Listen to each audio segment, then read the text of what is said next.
YouTube channel और हम लोग बेसिक से करने वाले जीके, जहां पर आपको लूसेंट इन सब का झंझट हटा करके सीधा एग्जाम में टपकने वाला क्वेश्चन सब ही बताया जा रहा है। तो आप देख लीजिए, 5 मिनट देख लीजिए और पूरे, मुझे पता है ये पूरा चैप्टर आप देख करके जाओगे और बोलोगे सर क्या पढ़ाए हो। लाइक ज़रूर कर देना, सब्सक्राइब जरूर कर देना, क्योंकि आज हमारा जो है ये दूसरा, ठीक है, दूसरा जो है हम लोग का क्या है, दूसरा क्लास है। ऐसे ही कंटिन्यू कर देंगे।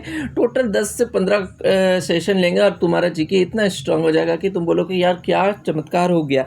तो चलो स्टार्ट करते हैं। उपनिवेशिक सेना एवं नागरिक प्रशासन का विकास फास्ट फॉरवर्ड में करने वाले थे, ठीक है। तो चलो, अब बोलोगे सर ये तो क्या है ऐसा फालतू सा, अब क्या बता रहे हो, इससे आएगा? हम बोलेंगे यार सब आएगा, थोड़ा सा देख लो, ठीक है। हम लोग द्वैध शासन पढ़ने वाले, चार्टर अधिनियम जो पूछा जा रहा है ना अभी एग्जाम में, वो यहीं से आ रहा है। अभी हम तुमसे एक क्वेश्चन पूछेंगे, देखो ये 8 क्लास का बेसिक क्वेश्चन है, ठीक है। पलासी की युद्ध के बाद, ठीक है, पूछा जाएगा बंगाल में द्वैध शासन प्रणाली किसने लगाई थी। तो बोलो क्या बोलोगे यार तुम लोग? बोलोगे यार कर्नल, जनरल, डलहौजी। नहीं भाई, जो लगाया गया था क्लाइव लगाया था, ठीक है, याद रहेगा। क्लाइव थोड़ा ज़्यादा ही हमने इसमें क्या कर दिया, रंग दिया, इतना रंग दिया कि अब दिक्कत हो गया। तो ठीक है, कोई दिक्कत नहीं, चलिए। तो इतना पता रहेगा कि किसने किया।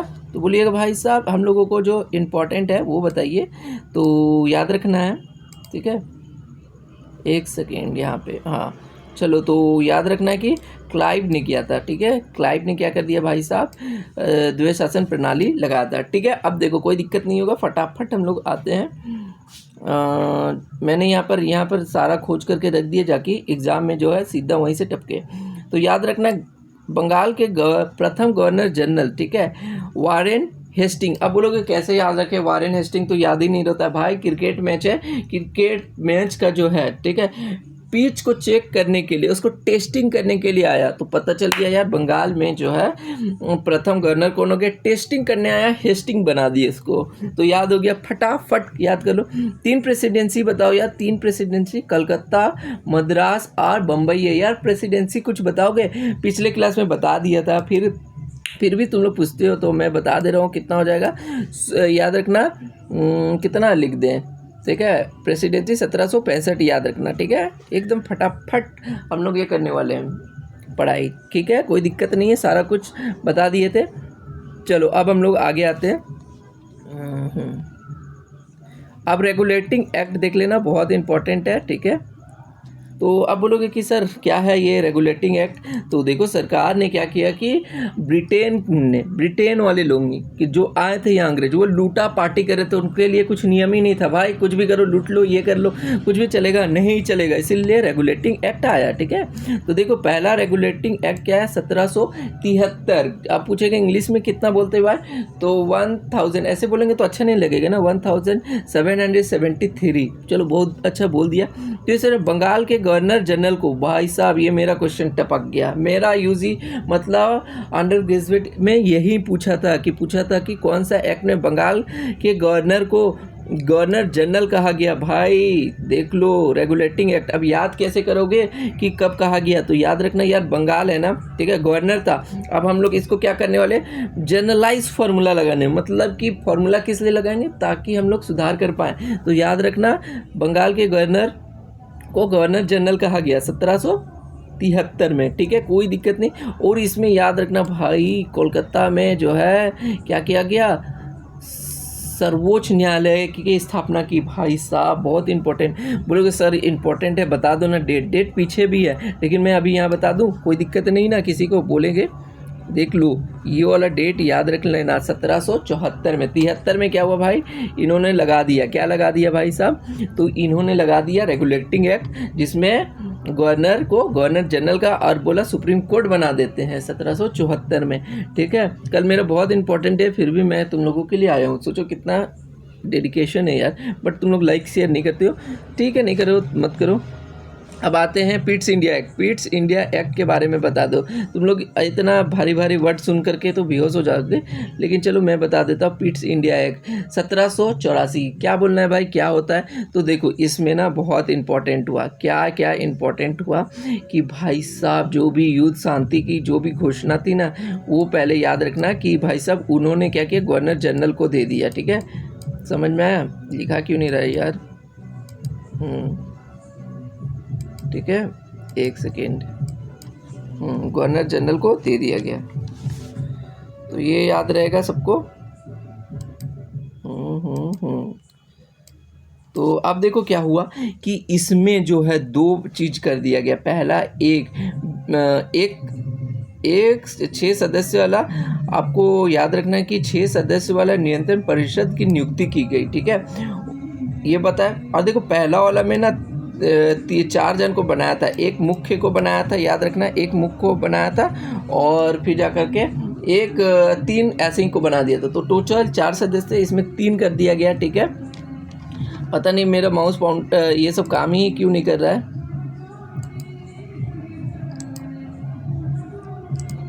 ठीक है, चलो अब काम करना स्टार्ट किया।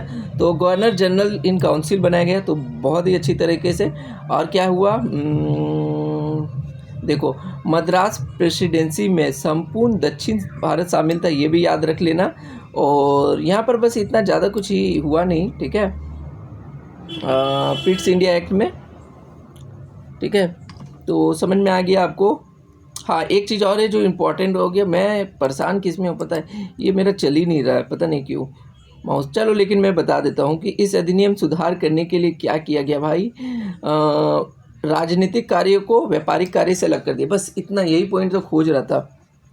क्या किया भाई, राजनीतिक और व्यापारिक, तुम राजनीतिक अलग देखो और व्यापारिक। पूछेगा पिट्स इंडिया एक्ट में क्या हुआ, बस यही हुआ। क्या हुआ, 2 भागों में बांट दिया, राजनीतिक और व्यापारिक। और क्या है, तो इसमें बस याद रख लेना कि हाँ 4 सदस्य 3 सदस्य कर दिया गया, ठीक है, कोई दिक्कत नहीं है। अब हम लोग आगे बढ़ते हैं। देखो ये 1813 और 1833 में क्या है, तो बहुत ही इम्पोर्टेंट चीज़ है, तो हम लोग बता देते हैं फटाफट। तो देखो 1813 में याद रखना एकाधिकार समाप्त कर दिया गया, चाय के अतिरिक्त, पूछा जाएगा चाय के अतिरिक्त जो है एकाधिकार समाप्त कर दिया गया भाई साहब, बहुत इम्पोर्टेंट है। अब 1833 में क्या हुआ, तो ये वाला याद रखना कि एक्ट की धाराएं के अनुसार कंपनी के प्रशासन को केंद्रीकृत कर दिया गया। तो पूछा गया 1833 में क्या हुआ भाई साहब, जो हमारा जो धारा था सबको केंद्रित, सेंट्रलाइजेशन कर दिया गया, केंद्रीकृत कर दिया गया, ठीक है, कोई दिक्कत नहीं, इतना समझ में आ गया। एक बार रिवीजन कर देते हैं ताकि पता चल जाए, फटाफट रिवीजन हम लोग मारेंगे, ठीक है।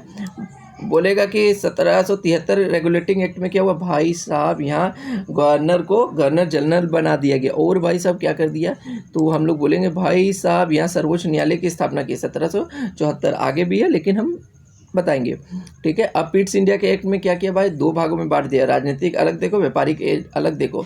और इसमें न्यायाधीश कितना था, वहाँ यहाँ पर 4 थे, यहाँ 3 हो गया, ठीक है। और अब हम लोग आते हैं, बड़ा लाइक कर देना यार, सेक्स लाइक कर देना, वरना मैं फिर आगे कंटिन्यू नहीं कर पाऊँगा, ठीक है। तो 1813 याद रखें, या 13 में क्या हुआ, एकाधिकार, चाय को छोड़ करके। और 1833 में क्या हुआ भाई साहब, इन्होंने क्या कर दिया, सेंट्रलाइजेशन कर दिया, बस इतना ही याद रख लेना, और कुछ तुम लोगों को रटना नहीं है। चलो अब आगे पढ़ते हैं। देखो अब कुछ और भी इम्पोर्टेंट है जो मैं बता दूँ, ठीक है, कि पिट्स इंडिया एक्ट 58 ईस्वी में सरकार की संरचना का आधार बना रहा है। तो पूछेगा सरकार की, ये उतना नहीं पूछेगा, ठीक है, फिर भी जान लो, मैं बता दिया थोड़ा डिटेल्स में। अब देखो नागरिक सेवा, अब आ गया, ये इम्पोर्टेंट है ना, नागरिक सेवा के बारे में हम बताने वाले, तो फटाफट जान लो कि 1793 ईस्वी में, ठीक है, भारतीय नागरिक सेवा। तो पूछेगा भारतीय नागरिक सेवा किसने किया, तो भाई साहब कर्नवालिस, याद रखना कर्नवालिस जो है उन्होंने क्या किया, कंपटीशन एग्जाम, अब कुछ भी होगा यार कंपटीशन दे दो एग्जाम, ठीक है, ये किया, ठीक है। तो याद रहेगा इंडियन सिविल सेवा के जनक कौन कहलाते हैं, तो आपको याद रखना है कार्नवालिस कहते हैं, ठीक है, याद रहना चाहिए। लेकिन इन्होंने भी जॉब में बताया, जो भी ऊंचे पद में है उसे भारत के लोगों को नहीं दिया है ना, इसने कार्नवालिस कोड भी बनाया है, ये याद रहेगा, फटाफट याद होना चाहिए, और कोई दिक्कत नहीं। अब देखो यहाँ पर और कुछ है, ठीक है, बता देते हैं कि 1853 ईस्वी में एक लिखित परीक्षा की गई। ठीक है, ये भी पूछा जा सकता है तो याद रख लेना। युवा सिविल अधिकारी के प्रशिक्षण के लिए कलकत्ता में विलियम फोर्ड कॉलेज की स्थापना की गई। बहुत इंपॉर्टेंट यार, पूछा जाता है तुम लोगों से, है ना, कि क्या पूछा जाएगा, बताओ कि विलियम फोर्ड कॉलेज की स्थापना कहाँ की गई, तो आपको बताना है भाई साहब, ये कोलकाता में की गई। ठीक है, सारा इंपॉर्टेंट है, समझ में आ गया। और ये किसने नारा दिया, भारत का प्रत्येक निवासी भ्रष्ट है, ऐसा क्वेश्चन सब आता है ना, फिर बोलोगे अरे ये तो पढ़ा ही नहीं था यार, यहीं से दिया है, यहीं से कोर्स ने कहा था, कॉर्नवालिस ने कहा था। ठीक है, समझ में आया, कॉर्नवालिस ने कह दिया था कि भाई भारत का हर निवासी भ्रष्ट है। सोच लो कैसा लगेगा। और इसने क्या क्या नियम बताया, देखो इसने क्या किया, 500 पौंड से ऊपर वाले लोगों को क्या दे दिया, अंग्रेजों के लिए आरक्षित थे, इंडिया में नहीं ले सकते थे। समझ में आ गया, कोई दिक्कत नहीं। अब प्रशासनिक व्यवस्था को हम देख लेते क्या क्या हुआ। ठीक है, तो अब याद रखना कलेक्टर, ठीक है, कलेक्टर बनाया गया। ठीक है, दफ्तर वो बनाया गया। अब ये इतना ही लोग अब इसका स्थान लेने लगे क्योंकि कलेक्टर बहुत बड़ा पोस्ट था, इतना भी इम्पोर्टेंट नहीं है, इसलिए पार करते जाओ। मजिस्ट्रेट बनाया, न्यायाधीश बनाया, सेना। अब देखिए ये बहुत इम्पोर्टेंट वाला बात है। ठीक है, अब क्या है कि एक शक्तिशाली सेना, ठीक है, याद रखना है कि बनाया, ठीक है, अंग्रेज लोगों ने। लेकिन उससे भी बड़ा बात है कि सेना में भारतीय सिपाही की भर्ती सर्वप्रथम कर्नाटक युद्ध के दौरान हुए। आप कमेंट लिख के बताइएगा कि कर्नाटक युद्ध किनके बीच हुआ था और कब से हुआ था। अब मैंने कल पढ़ा दिया था यार, मैं फिर भी रिवीजन के लिए बता दे रहा हूँ। 1746 से 17 जोड़ देना, कितना हो जाएगा, 1763 में। और किसके बीच हुआ था, ब्रिटेन और डैश डैश डैश। कमेंट जरूर करना, कमेंट जरूर करना, वरना आगे नहीं क्लास होगा। ठीक है, जल्दी जल्दी फ्री में पढ़ा दे रहा हूँ इतना। ठीक है, पुलिस जो है, अब देखो यहाँ पर ये भी कुछ कुछ पूछ सकता है कि कस्बों और गाँव, है ना, एक सेकेंड यार, यही सब दिक्कत होता है, कस्बों और गाँव। तो कस्बों और गाँव को याद रखना है, एक सेकेंड, कस्बों और गाँव को याद रखना है, कोतवाल कस्बों को और चौकीदार गाँव को। ठीक है, बहुत इंपॉर्टेंट है। आ जाओ पेन वाला। अब देखो यहाँ पर पहले भी बता दिया था, अब भी रेगुलेटिंग 1773 ईस्वी में, ठीक है, के रेगुलेटिंग एक्ट में कोलकाता में 1774 में क्या की स्थापना की थी भाई साहब, तो सर्वोच्च न्यायालय की स्थापना की थी, है ना। दो न्याय थे, एक फौजदारी और दीवानी। अब पूछा जाएगा आप लोगों से कि यार दीवानी में कौन था, ये पूछा जाता है। तो मौलवी हिंदू पंडित जो थे उनके लिए यहाँ पर सदस्य, मतलब कि कलेक्टर जो दीवानी न्यायालय की अध्यक्षता करते थे, पंडित मौलवी ये सब करते थे। ठीक है, क्योंकि देखो अंग्रेज लोग बहुत तेज थे और हम लोग का जो है धर्म, अगर धर्म से कोई खिलवाड़ करेगा तो चूर चूर हो जाएगा। ठीक है, क्या होगा भाई साहब, चूर चूर कर देंगे अगर धर्म से खेला तो। इसीलिए इन्होंने दीवानी में ये सब का सजेशन लेकर के, ठीक है, कोई दिक्कत नहीं है। ठीक है, अब आगे चलते हैं। देखो कितना आसान आसान हम बता दे रहे हैं। अब देखो ये वाला तो मोस्ट इम्पॉर्टेंट क्वेश्चन है। पूछेगा भाई 1833 में क्या हुआ बता दो, तो भाई साहब 1833 में विधि आयोग का स्थापना हुआ। इस विधि आयोग को क्या कहते हैं भाई, भारत का दंड संहिता कहलाता है, इंडियन पीनल कोड। इसकी स्थापना कब हुई, विधि आयोग की 1833 में। बिल्कुल समझ में आ गया। और इसमें बताया ना का जाति पे ना धर्म पे कानून सब बराबर रहेगा। ठीक है यार, अंग्रेज ने छीना सब कुछ लेकिन दिया भी उसने, है ना। तो आप देख लो यहाँ पर हम लोगों ने कुछ क्वेश्चन करेंगे, फटाफट जवाब देना। ठीक है, आ जाओ जाओ जाओ। तो बोला कि निम्नलिखित में से कौन सुमेल नहीं है भाई, सुमेल कहाँ नहीं है, तो रेगुलेटिंग है 1773 तो है भाई, चार्टर एक्ट 13 भी देखे, एकाधिकार। और पिट्स इंडिया देखो, पिट्स इंडिया भी देखे 1774, ये वाला नहीं देखे ना। 4 नंबर क्या हो जाएगा, गलत हो जाएगा, नहीं आएगा, तो यही करेक्ट आंसर हो गया, यहाँ नहीं पूछा था। ठीक है, कोई दिक्कत नहीं है, थोड़ा हम और बढ़ा कर दे। ठीक है, अब देखो यहाँ पर पूछा गया कि निम्नलिखित में एकाधिकार समाप्त कर दिया गया, अभी तुरंत बताया 1813 ईस्वी में, है ना। एक दो क्वेश्चन तुम लोग के लिए भी छोड़ दें, बोलोगे नहीं सर हम लोग कहाँ करेंगे, हम लोग इंटरेस्टेड नहीं लेंगे, हम लोग 10-50 जन ही व्यू देखेंगे, ना शेयर करेंगे ना लाइक करेंगे बस।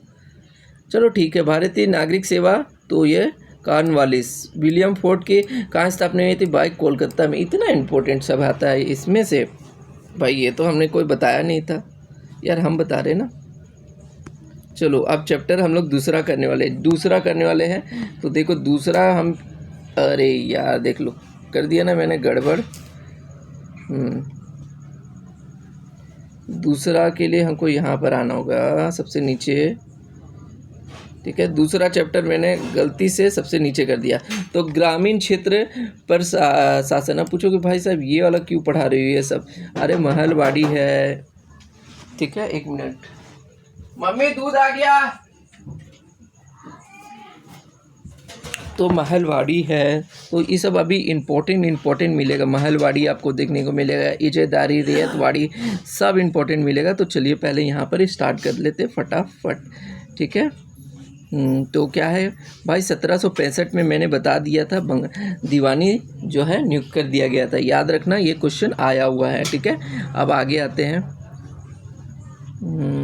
भूशासन प्रणाली। तो देखो मेन जो सोर्सेस है, मेन जो आपका आया वो खेती से आता था, ठीक है। और खेती से ही मेन हम लोग आए हैं, ये तो पता था। और इसीलिए खेती के लिए किसान से डिपेंड था, इसीलिए उसी से लो सब बना, ठीक है। तो अभी हम लोग एक एक करके देख लेते हैं क्या क्या है। कोई दिक्कत नहीं, 1 सेकेंड। बड़ा दिक्कत हो जाता है यार ऐसे तो। हाँ चलो यहाँ से, ठीक है। तो पहला आया इजरदारी, ठीक है। इजरदारी क्या है? तो कुछ नहीं, बस इतना याद लगाना, जो ज़्यादा पैसा देगा, ठीक है। नीलामी प्रणाली, बस जो ज़्यादा पैसा देगा उसका खेत हो जाएगा। उसके बाद क्या आएगा? तो उसके बाद हम लोगों को देखने को मिलेगा स्थायी बंदोबस्त। ये बहुत बार क्वेश्चन आया था मेरा, एनटीपीसी ग्रेजुएट लेवल में आया था, महलवाड़ी वाला, ठीक है। तो लॉर्ड कॉर्नवालिस याद रखना, लॉर्ड कॉर्नवालिस याद रखना है। स्थाई कौन था? तो देखो कॉर्नवालिस, कार जो होता है खरीद लोगे, स्थाई रहता है, अपना रहता है, कहीं भी जाओ कोई दिक्कत नहीं। तो ऐसे याद रखना, ठीक है। ये आपको याद रखना है। तो इसमें क्या हुआ था कि देखो यहाँ पर ना चेंजेस नहीं होता था, मतलब यहाँ पर एक जगह फिक्स कर दिया था भाई कि अब तुम्हारा जो भूमि कानून है वो कभी भी चेंजेस नहीं होगा, जितना पैसा देना है मतलब कि वही पैसा हर बार, चाहे उपजाऊ कम हो या ज़्यादा हो, बस यही। बट ये धीरे धीरे चला नहीं भाई, क्योंकि कभी कम हो जाता था, कभी ज़्यादा हो जाता, और अंग्रेज लोग बहुत भ्रष्ट थे। तो बस इतना याद रख लेना, हो जाएगा तुम्हारा काम।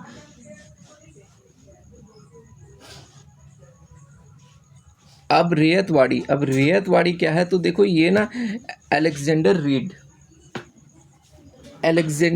रीड के बारे में याद रखना। अलेक्जेंडर रीड ने इसकी व्यवस्था की थी। पूछा जाएगा कौन शुरुआत किया था? Captain Alexander read. बट ये कहाँ किया था? टीपू सुल्तान जगह, ठीक है, मैसूर में। बट थॉमस मुनरो ने इसे पूरा विकसित किया, और शुरू में बम्बई और मद्रास प्रेसिडेंसी में किया, ठीक है। समझ में आएगा। इसमें क्या हुआ कि उसमें चेंज नहीं कर सकते थे, बट इसमें क्या हो सकते थे? बढ़ा सकते थे। 20 से 30 साल बाद हर बार चेंज होगा। ये था रियतवाड़ी। समझ में आया? मुझे भी नहीं समझ में आया था, लेकिन अब मुझे समझ में आ गया, ठीक है।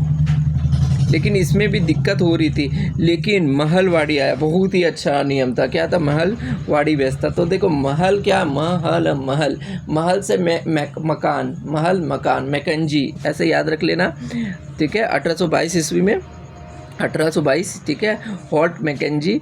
और ये देखो ये क्या किया कि एक ग्रुप को, समुदाय को बोला तुम एक समुदाय का बनाया, और उसे महल नाम दिया, ठीक है, मुखिया। और इस इकाई का मुखिया होता था, उसी को देख रेख करना था। हालांकि वो बहुत सही था, बस अंग्रेजी जो थे, अंग्रेज लोग वो भ्रष्ट थे, इसीलिए ये नहीं चला, ठीक है। बात समझ में आया? बहुत अच्छा नियम था।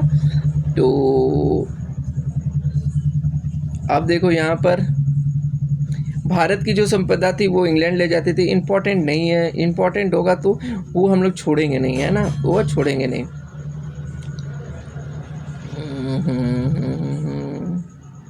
इंग्लैंड, 1 मिनट, एक भी क्वेश्चन नहीं छोड़ना चाहिए। हाँ, अब देखिए कृषि का वाणिज्यकरण बहुत इम्पोर्टेंट है। तो चलो हम फटाफट करते हैं। देखो अब नील की खेती बहुत इम्पोर्टेंट है। नील की खेती याद रखना कि विदेशों में नीला चीज़, ठीक है, नील कपड़े रंगने के लिए बहुत ज़रूरी थी, तो भारत की तरफ देख रहे थे। तो देखो इसीलिए नीज खेती भी कहा जाता था। और यहाँ पर बोला सबको उगाने लगे, बोला नहीं ऐसा नहीं चलेगा, 25% ही तुम उगा पाओगे अपने भूभाग का। याद रखना 25%। ये देखो है ना काफ़ी इम्पोर्टेंट। अब देखो यहाँ पर नील की खेती करने में किसान लोगों को दिक्कत क्या था, अगर नील की खेती कर लिया उसके बाद चावल वो नहीं उगा सकता, क्योंकि ये पूरी तरह से उपजाऊ को ख़राब कर देते थे, इसीलिए वो लोग खाएंगे क्या, इसीलिए इस पर बहुत हंगामा हुआ। और 1857 के बारे में तो पता है कि भाई कितना विशाल हुआ था, ठीक है, तो ऐसा हो ना जाए इसीलिए, ठीक है। और पहले बात ये बता देते, गुमशाता जो था वो एजेंट को कहते थे जो नील आते थे, मतलब कि ब्रिटेन में भी काम धंधा छोड़ के भारत का बड़ा बड़ा बागान खरीद लेते थे और नील का खेती करते थे, इतना प्रॉफिट था, ठीक है। तो भाई यहाँ पर एक फेमस है, ठीक है, क्या है, दीनबंधु मित्र, इन्होंने नील दर्पण लिखा, ये इम्पोर्टेंट है ना। समझ में आ गया, कोई दिक्कत नहीं है। तो नीलबंधु ने लिखा, ठीक है, और इसीलिए इसको लगा डर के ही ऐसा ना हो जाए 1857 में 1869 में नील आयोग की स्थापना की नियुक्ति की थी। ये काफ़ी इंपॉर्टेंट है, 1869 बोल देते हैं, ठीक है, किसी को कन्फ्यूजन ना होगा। नील आयोग की स्थापना की, तो देखो सारा इंपॉर्टेंट बता दिए। अब देखो यही नील खेती के लिए महात्मा गांधी आ गए। कहाँ आ गए भाई, दक्षिण अफ्रीका से आए। और क्या हुआ, चंपारण विद्रोह हुआ। तो तुम लोग कमेंट करके बता देना चंपारण विद्रोह कहाँ हुआ, ठीक है, और कब हुआ। अब नेक्स्ट क्लास में नेक्स्ट 2 चैप्टर लेकर के आएंगे, जिसमें आपको महात्मा गांधी आएंगे, फिर पूरा मतलब इतना डिटेल्स में क्या पढ़ोगे, बहुत ही ज़बरदस्त हो जाने वाला है, ठीक है। तो आप क्वेश्चन आंसर फटाफट कर लेते, कोई दिक्कत नहीं होना चाहिए। तो सबसे पहला क्वेश्चन यहाँ पे देख लो क्या है, राजस्व संग्रह निम्नलिखित में कौन से तरीका अंग्रेज और भारत में नहीं था। इजेदारी था, पढ़ लिए यार, इजेदारी क्या था, इजेदारी था, क्या था, नीलामी। महलवाड़ी भी पढ़ लिए थे, महलवाड़ी में जो ग्रुप बना दिया जाता था, अच्छा था। और फिर रियतवाड़ी क्या था, तो पता था रियतवाड़ी में कौन था यार, इसमें रियतवाड़ी, अब मुझे याद नहीं आ रहा, रियतवाड़ी हाँ, Thomas Alexander Reid, Thomas Munro, ठीक है। और नक्शबंदी ये नहीं था। बंगाल में, ठीक है, बंगाल में पूछा गया है स्थायी बंदोबस्त किस वर्ष लागू हुआ, तो भाई कब हुआ, 1793 में, याद रहेगा। और निम्नलिखित भू स्वराज में जमींदारों को भूमि का स्वामी, अरे स्थायी बंदोबस्त, बिल्कुल ठीक है। अब महलवाड़ी के बारे में पता करते हैं। महलवाड़ी होर्ट मैकेंजी कैसे याद करा दिए थे, देखो याद हो गया ना कि महल, ठीक है, मैकेंजी याद रहेगा। और कौन सा, अरे गेहूं नहीं था, कपास, जूट और नील तो था। नील आयोग के अध्यक्ष की नियुक्ति कब हुई थी यार, आयोग की नियुक्ति कब हुई थी, 1859 यानी 1869।